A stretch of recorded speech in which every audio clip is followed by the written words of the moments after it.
we probably have more people here who like summer and winter, but we also have some people for fall and spring. So it's really interesting to see how each season is different. And so for instance, fall, for me, it's usually really wet. I live near Seattle and we get rain pretty much every day. And so the leaves don't have a whole lot of color. They get kind of tramped down and the colors wash out.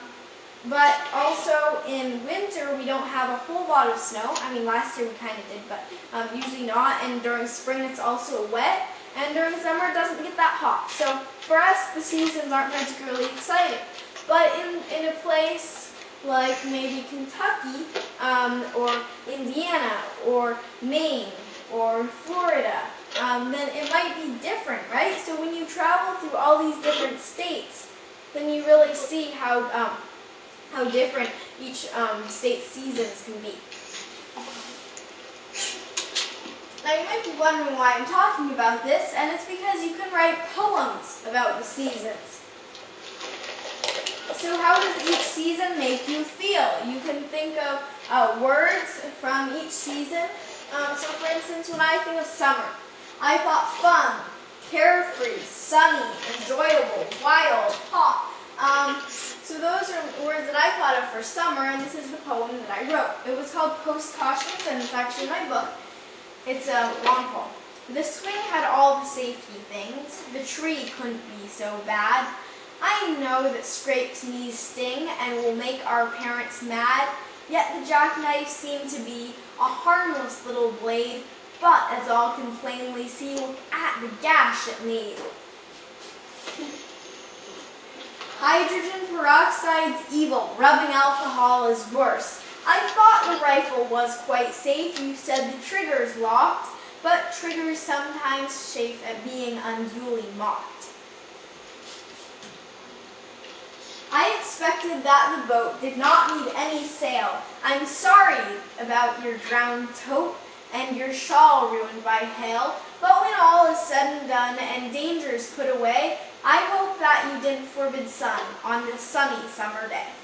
So this poem, and sorry for the little part that got cut off down there, it's about summer and kind of how carefree it is. So some unfamiliar words might be, let's see, a jackknife is just like a big knife, and a gash is a deep cut. Hydrogen peroxide, maybe some of you are familiar with that. It's like you use it after you get cut or something to clean it out. Rubbing alcohol does the same thing. And then the triggers, what you used to hold on. Oh, and then sometimes being unduly mocked would be saying, well, they don't want to be locked. They want to be used. So that would be kind of the thing with the gun trigger. And then the boat didn't need any sail and drowned tote and shawl ruined by hail. So it looks like the person who wrote this poem, or who is in this poem, just stole a bunch of things. Their parents went out and used a boat and a gun and a knife without permission, cut themselves, fell off the swing, and ruined all their parents' possessions. So it would be expected that their parents would be mad. But at the end it says, I hope that you didn't forbid sun on this sunny summer day. So it's kind of all good when you look at how carefree and fun and easy summer is.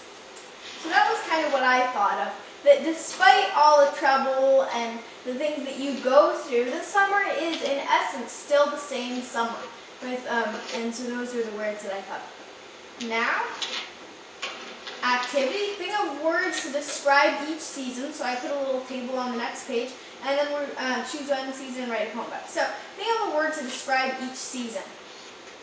Let's quickly do this. Spring to me is wet. Summer, what describes summer?